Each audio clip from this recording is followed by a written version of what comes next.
Hello दोस्तों, हिंदी की बिंदी channel में आप सभी का स्वागत है। तो दोस्तों, आज के इस वीडियो में आप सभी के लिए टीचिंग एप्टीट्यूड से 50 और प्रश्न उत्तर जो है मैं लेके आई हूँ। तो कल के वीडियो में मैंने आप सभी को 50 प्रश्न उत्तर जो है इस पे आधारित करवाए थे, शिक्षण अभिक्षमता से संबंधित। आगे आज के वीडियो में आप सभी के लिए और 50 प्रश्न उत्तर जो है इस पर आधारित मैं लेके आई हूँ। तो चलिए शुरू करते हैं।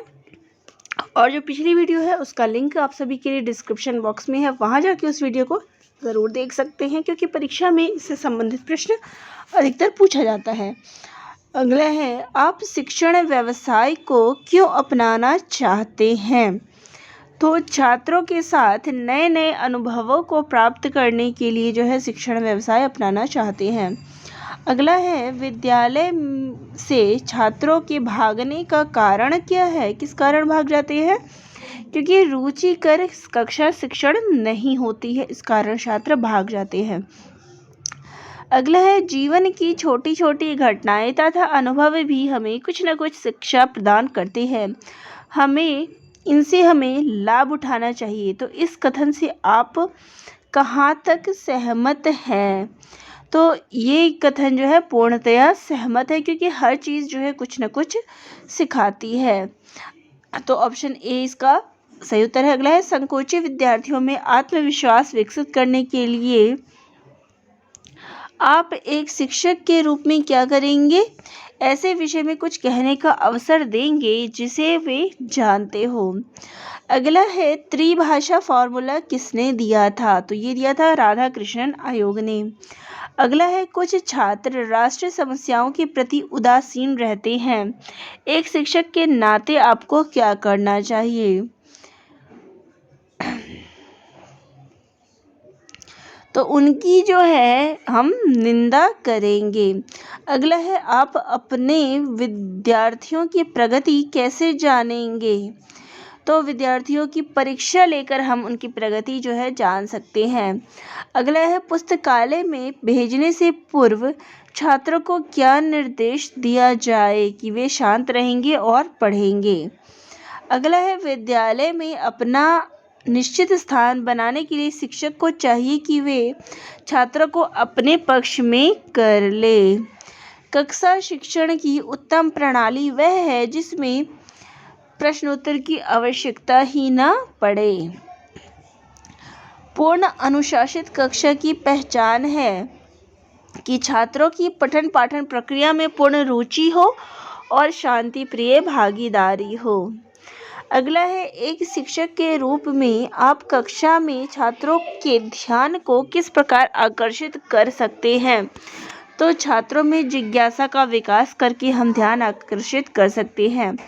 अगला है, सीखी हुई बात को स्मरण रखने या पुनः स्मरण करने की असफलता को कहते हैं। तो पुनः जब हम उसको याद करते हैं तो उसको कहते हैं स्मृति। अगला है, शिक्षा का प्रचार प्रसार क्यों आवश्यक है? तो इसका प्रचार प्रसार क्यों आवश्यक है? साक्षरता का प्रतिशत जो है बढ़ाने के लिए। अगला है, अध्यापक को कोई भी खेल खेलना नहीं आता है, इससे छात्र उसका मजाक बनाते हैं। इस संबंध में अध्यापक को क्या करना चाहिए? तो उसको जो है खेल खेलना सीखना चाहिए। अगला है, बच्चे को पढ़ाई के प्रति गंभीर ना होने का कारण क्या है? तो जीवन के स्पष्ट लक्ष्य का जो है अभाव होता है, इस कारण बच्चा जो है गंभीर नहीं होता। अगला है, एक कुशल प्रधानाचार्य के लिए आवश्यक है कि वो उसमें जो है मानवीय गुण जो है वो भरपूर हो और नेतृत्व करने की क्षमता हो। यदि आपको यानी कि शिक्षक को अपने विषय का पूर्ण ज्ञान होगा तभी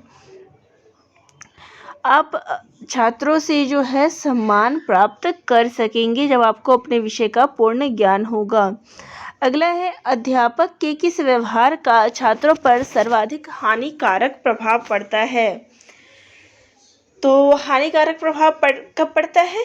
जब जो अध्यापक जो है कुछ छात्रों के साथ पक्षपातपूर्ण व्यवहार करती है कि एक के साथ बहुत अच्छे हैं और दूसरों के साथ बहुत गलत है। अगला है, समावेशन का अर्थ है। तो समावेशन का अर्थ है ज़रूरतमंद बच्चों की शिक्षा सामान्य बच्चों के साथ होनी चाहिए, यानी एक साथ समावेश करना। अगला है, यदि कक्षा में कोई छात्र आपसे दुर्व्यवहार करता है तो आप क्या करेंगे? तो हम इस कारण का जो है पता लगाएंगे और इसके बारे में उपचारात्मक कदम जो है उठाएंगे। अगला है, छात्र पाठ्य वस्तु को ना भूले, इसके लिए आप निम्नलिखित में से क्या करेंगे? तो गृह कार्य जो है हम उसको देंगे। जब गृह कार्य दिया जाता है तो वो उस चीज़ को नहीं भूलता। अगला है, शिक्षक समाज का मार्गदर्शक है, इस कारण उसे निम्नलिखित में से किसके प्रति सजग रहने की आवश्यकता है? तो सामाजिक आडंबरों के प्रति जो है उसको सजग रहना ज़रूरी है। प्रश्न हल करने के लिए छात्रों को समय समय पर प्रश्न देने चाहिए। अगला है, छात्रों को मूल्यों की शिक्षा देना आवश्यक है, क्योंकि इससे उनका बौद्धिक विकास जो है वो बढ़ता है। अगला है, किस शैली के शिक्षण को आधुनिक युग में उत्तम माना जाता है? तो वो है आदर्शवादी शिक्षण को। अगला है, आपकी राय में एनसीसी की ट्रेनिंग विद्यालयों में दी जानी चाहिए, क्योंकि इससे क्या होता है? नौकरी मिलने में सहायता होती है। छात्रों को सिनेमा से निम्नलिखित में से कौन सा नुकसान होता है? क्या नुकसान होता है? कि वे जीवन के बारे में अवास्तविक तस्वीर बना लेते हैं जो सच नहीं होता। अगला है, वंचित समूहों के विद्यार्थियों को सामान्य विद्यार्थियों के साथ पढ़ना चाहिए, इसका अभिप्राय है? तो इसका अभिप्राय है समावेशी शिक्षा, ऑप्शन ए। अगला है, छात्रों को श्याम पट्ट कार्य को आकर्षक बनाने हेतु निम्नलिखित में से कौन सा अधिक उपयोगी है? तो अच्छे लेख और श्यामपट्ट कार्य के महत्व पर भाषण देना। अध्यापन का प्रभावशाली हो सकता है यदि अध्यापक शिक्षण वहाँ से प्रारंभ करे जहाँ से विद्यार्थी पहले से जानते हैं। अगला है, निम्नलिखित में इनमें से कौन सा कारक अधिगम को अभिप्रेरित करने वाला है? तो लक्ष्यों को प्राप्त करने पर व्यक्तिगत संतुष्टि। अगला है, विज्ञान पढ़ने वाले छात्र को प्रयोग करने की क्षमता का विकास कैसे किया जा सकता है? तो ऑप्शन ए, कक्षा में जो है उन्हें प्रयोग को दिखा के जो है उनका विकास किया जा सकता है। अगला है, बुद्धि लब्धि परीक्षण में 16 साल के एक बच्चे का स्कोर 75 है, उसकी मानसिक आयु कितनी है? तो उसकी मानसिक आयु जो है वो है 12 वर्ष। समाज में सांप्रदायिक तनाव तथा दंगे नहीं हो यदि समाज के सभी व्यक्ति क्या हों? उदार हों। अगला है, शिक्षक शिक्षण विधि सबसे अधिक सिखाता है अपने प्रधानाध्यापक से। लक्ष्य निर्देशित व्यवहार में बाधा आना कहलाता है, तो बाधा आना जो है वो कहलाएगा अभिप्रेरण। सफल अधिगम के लिए आवश्यक है कि छात्रों के मानसिक स्तर पर एवं रुचि को ध्यान लगाकर जो है पढ़ाया जाए। मान लीजिए कि कोई व्यक्ति आपके दृष्टिकोण से सहमत नहीं होता, तो ऐसी हालत में आप उसके सामने अपने दृष्टिकोण का औचित्य जो है प्रस्तुत करेंगे। अगला है, निम्नलिखित में से कौन सा सूक्ष्म गतिक कौशल का उदाहरण है? तो इसका उदाहरण है लिखना, तो लिख के व्यक्ति धीरे समझ सकता है। अगला है, शिक्षक का मूल कार्य क्या है? तो उनका मूल कार्य छात्रों को जो है पढ़ने के लिए प्रेरित करना है, ऑप्शन ए। अगला है, आप अपने छात्रों को अनुशासन बनाए रखने के लिए क्या करना पसंद करेंगे?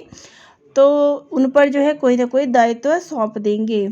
अगला है, शिक्षक विद्यार्थियों को मानसिक तनाव से बचा सकते हैं यदि वह उनकी समस्याओं को देखते हैं नैतिक धारणा से। अब अगला है, निम्नलिखित में से कौन सा वस्तुनिष्ठ प्रश्न उत्तर है? तो वस्तुनिष्ठ में क्या होता है? सत्य या असत्य। छात्रों की समस्या को जानने के लिए आप क्या करेंगे? तो उनसे जो है आत्मीय संबंध बनाएंगे, तभी हम जान सकते हैं। अगला है, गृह कार्य देने के संबंध में आपके क्या विचार हैं? अधिक मेधावी वाले छात्रों को गृह कार्य देने की आवश्यकता नहीं होती। अगला है, कक्षा शिक्षण के दौरान जब बच्चे स्वयं प्रश्न पूछते हैं और शिक्षक द्वारा पूछे गए प्रश्नों का उत्तर देते हैं तो इससे क्या है, पढ़ाई जो है अधिक रोचक हो जाती है। अगला है, स्कूल में छात्रों को खेल की शिक्षा क्यों दी जानी चाहिए? क्योंकि खेल से जो है मानसिक संतुलन तथा आपसी सद्भावना का जो है विकास होता है। अगला है, अध्यापकों को नियमित रूप से समाचार पत्र और पत्रिकाएं पढ़नी चाहिए, जिससे वे अपने ज्ञान में जो है वृद्धि कर सकते हैं। अगला प्रश्न है, एक छात्र जो अन्य विषयों में अच्छा है और गणित में कमज़ोर है कि गणित में सुधार लाने के लिए आप क्या करेंगे? तो उसकी गणित में क्या कमजोरियां हैं वो पता लगाएंगे। तो चलिए, ये थे प्रश्न जो कि शिक्षण अभिक्षमता यानी कि टीचिंग एप्टीट्यूड से संबंधित थे। तो आप सभी को ये प्रश्न कैसे लगे कमेंट करके ज़रूर बताइएगा और चैनल पर नए हैं तो सब्सक्राइब भी ज़रूर कर लीजिएगा। धन्यवाद।